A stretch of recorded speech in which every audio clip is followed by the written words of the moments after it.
ટ્રમ્પના હોસલા એટલા બુલંદ છે કે તેઓ અનેક દેશોને ખુલ્લી ધમકી પણ આપી ચૂક્યા છે. કોલંબિયા, ક્યુબા, મેક્સિકો, ઈરાન અને ગ્રીનલેન્ડ. વેનેઝુએલાની જેમ કોલંબિયાને પણ હડપવા માંગે છે. ટ્રમ્પનું આગામી નિશાન કોણ હશે? તો ટ્રમ્પના ઈરાદાઓ ખૂબ જ મજબૂત છે. વેનેઝુએલાના રાષ્ટ્રપતિ માદુરોની ધરપકડ અંગે યુએન સિક્યોરિટી કાઉન્સિલની બેઠક મળી હતી. બેઠકમાં રશિયા, ફ્રાન્સ, ઈરાન, ક્યુબા જેવા દેશોના રાજદૂતોએ ટ્રમ્પની અમેરિકાની આકરી ટીકા કરી હતી. કહ્યું કે આ ખોટું કરવામાં આવ્યું છે. માદુરો સાથે જે વ્યવહાર કરવામાં આવ્યો તે બિલકુલ ખોટો છે. અમેરિકાએ આવું કરવું જોઈતું નહોતું. સાથે જ આખી દુનિયાને અપીલ પણ કરી કે તેઓ એકજૂથ થાય અને જે એક્શન માદુરો વિરુદ્ધ લેવામાં આવ્યું છે તેમાં તેઓ માદુરોની સાથે ઊભા રહે. બીજી તરફ અમેરિકી રાજદૂતે ફરી પોતાનો એ જ જૂનો રાગ આલપ્યો. ફરી એ જ આરોપો લગાવ્યા જે ડ્રગ્સના આરોપો લગાવવામાં આવ્યા હતા, ઘૂસણખોરોના આરોપો લગાવવામાં આવ્યા હતા. આ તમામ આરોપો લગાવ્યા અને કહ્યું કે અમેરિકાએ જે કર્યું છે તે યોગ્ય કર્યું છે અને એક ગુનેગારની જેમ જે તેમની સાથે વર્તાવ કરવામાં આવી રહ્યો છે, એક ગુનેગારની જેમ તેમને જે કોર્ટમાં રજૂ કરવામાં આવ્યા તે બિલકુલ યોગ્ય છે. હવે સવાલ એ નથી ઉઠતો કે અમેરિકા વેનેઝુએલા સાથે શું કરશે, માદુરો સાથે શું કરશે. હવે આખી દુનિયા એ વિચારી રહી છે કે આખી દુનિયા એ જોઈ રહી છે કે ટ્રમ્પનું આગામી નિશાન કોણ હશે. ટ્રમ્પના આગામી નિશાન પર કયો દેશ હશે? સાચા અર્થમાં કહીએ તો ટ્રમ્પને ચસ્કો લાગી ગયો છે અને અખંડ વિશ્લેષણ આજે આ જ વાતનું કરીશું કે બીજા એવા કયા કયા દેશો છે જેના પર ટ્રમ્પની નજર રહેલી છે, જે દેશોને ટ્રમ્પ કબજે કરવા માંગે છે, જે દેશોને ટ્રમ્પ હડપવા માંગે છે. તેની સાથે એ પણ જણાવીશું કે તેમાં અમેરિકાનો કયો સ્વાર્થ સધાશે, અમેરિકાને શું ફાયદો થશે અને આખી દુનિયા પર તેની શું અસર થશે. લિસ્ટ લાંબુ છે, પરંતુ હાલમાં 5 એવા દેશો છે જે સૌથી વધુ ટાર્ગેટ પર છે. તેમાં કોલંબિયા, ક્યુબા, મેક્સિકો, ઈરાન અને ગ્રીનલેન્ડ છે. આ 5 એવા દેશો છે જે ટ્રમ્પના ટાર્ગેટ પર છે. આ ટ્રમ્પના હોસલા વેનેઝુએલાની ઘટના પછી એટલા બુલંદ છે કે તેઓ અનેક દેશોને ખુલ્લી ધમકી પણ આપી ચૂક્યા છે, હડપવાની ધમકી આપી ચૂક્યા છે, સરકાર બદલવાની, તખ્તાપલટની ધમકી આપી ચૂક્યા છે, હડપવાની ધમકી આપી ચૂક્યા છે, તો કબજો કરવાની ધમકી પણ આપી ચૂક્યા છે. તેની પાછળ અનેક કારણો રહેલા છે.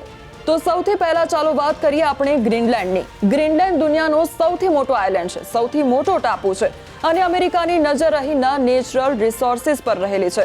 ત્યાં નેચરલ રિસોર્સિસના એટલા ભંડાર છે તો અમેરિકાની નજર તેના પર ટકેલી છે કે જો ગ્રીનલેન્ડ તેના કબજામાં હોય તો આ જે નેચરલ રિસોર્સિસ છે તેના જે ભંડાર છે તે પૂરા અમેરિકાના હિસ્સામાં હશે અને તેના પર અમેરિકાનો હક હશે.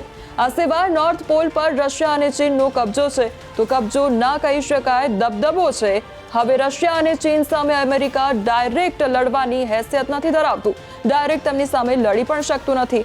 એવામાં તેને એક એવો ઇનડાયરેક્ટ દેશ જોઈએ જ્યાંથી તે આ બંનેનો મુકાબલો કરી શકે, આ બંનેના દબદબાને ઓછો કરી શકે અને ભવિષ્યમાં જઈને તેમના દબદબાને હટાવી પણ શકે. તો એવામાં ગ્રીનલેન્ડ એક બહુ સારો ઓપ્શન હશે જ્યાંથી તે રશિયા અને ચીનના દબદબાને ઓછો કરી શકે છે, તે દેશો પર નજર રાખી શકે છે અને સૌથી મહત્વનું અહીં જે P2 સ્પેસ સ્ટેશન છે તે જો અમેરિકાના કબજામાં હોય તો તેની સ્થિતિ હંમેશા અહીં મજબૂત રહેશે.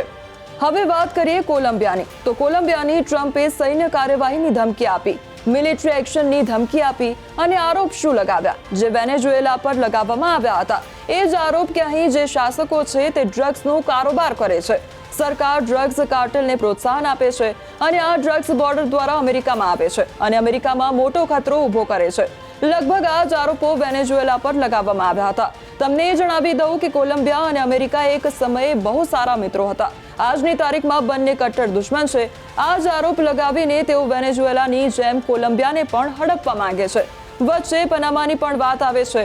જે પનામા નહેર છે તેનું નિયંત્રણ પણ અમેરિકા પોતાના હાથમાં લેવા માંગે છે, કારણ કે તે પેસિફિક અને એટલાન્ટિક મહાસાગરોને જોડે છે અને તેનું સામરિક મહત્વ ઘણું વધારે છે. આ કારણે અમેરિકા પનામાને પણ આંખ બતાવી રહ્યું છે. વાત કરીએ ક્યુબાની. તો આગામી નિશાન ક્યુબા, ટ્રમ્પના નિશાના પર ક્યુબા છે. ક્યુબા અને ટ્રમ્પની દુશ્મની, અમેરિકાની દુશ્મની 65 વર્ષ જૂની છે. એમ કહીએ તો 65 વર્ષથી પણ વધુ જૂની કહી શકો તેમ, કારણ કે જ્યારે ફિડેલ કાસ્ટ્રોની સરકાર હતી ત્યારે તેમણે અમેરિકી કંપનીઓને પોતાના દેશમાંથી બહાર આંકી કાઢી હતી અને આ દુશ્મની ત્યારથી ચાલી રહી છે. ક્યુબા અને વેનેઝુએલાના સંબંધો બહુ જ સારા રહ્યા છે, બંને બહુ સારા મિત્રો રહ્યા છે.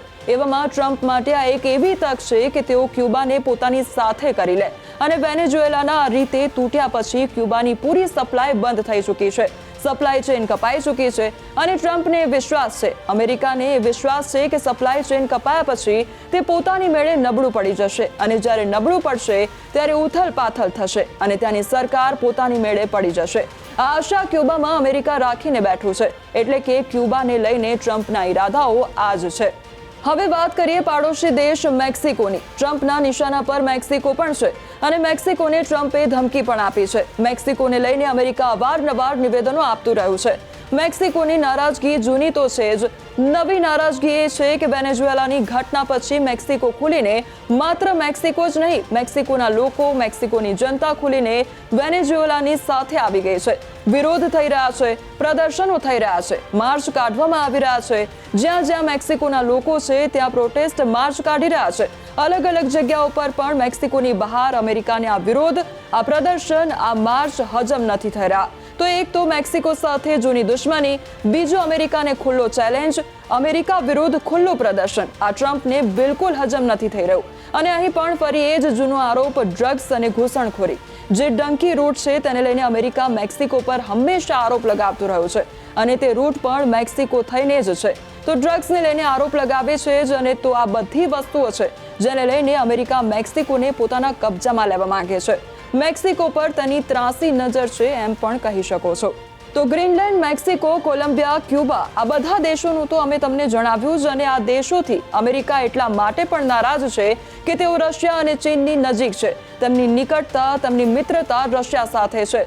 અમેરિકા રશિયાના કોઈ પણ મિત્રને પોતાનો દુશ્મન માને છે, ચીનના કોઈ પણ મિત્રને પોતાનો દુશ્મન માને છે. ત્યારબાદ અમેરિકાનો જાણીતો દુશ્મન ઈરાન છે. ઈરાન સાથેની દુશ્મની વર્ષો જૂની છે. એ જ તેલને લઈને જે જીઓપોલિટિકલ વોર હોય છે તે ઈરાન સાથે છે અને ઈરાનને લઈને અમેરિકા હંમેશાથી ઈરાનને ધમકી આપતું રહ્યું છે.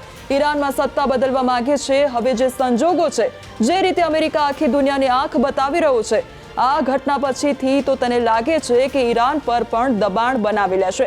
ઈરાનને પણ ઘણું નુકસાન પહોંચાડી શકશે અને ઈરાનનો પણ ઉપયોગ પોતાના હિતમાં કરી શકશે. ટ્રમ્પના ઈરાદાઓ ખૂબ જ મજબૂત છે. હવે જે વસ્તુઓ થઈ છે, જે વેનેઝુએલામાં થયું, જે ટ્રમ્પની ધમકીઓ હવે અનેક દેશોને મળી રહી છે અને જે ટ્રમ્પના મગજમાં ચાલી રહ્યું છે, જે ટ્રમ્પ વિચારી રહ્યા છે, તેનાથી આખી દુનિયામાં ટેન્શન છે.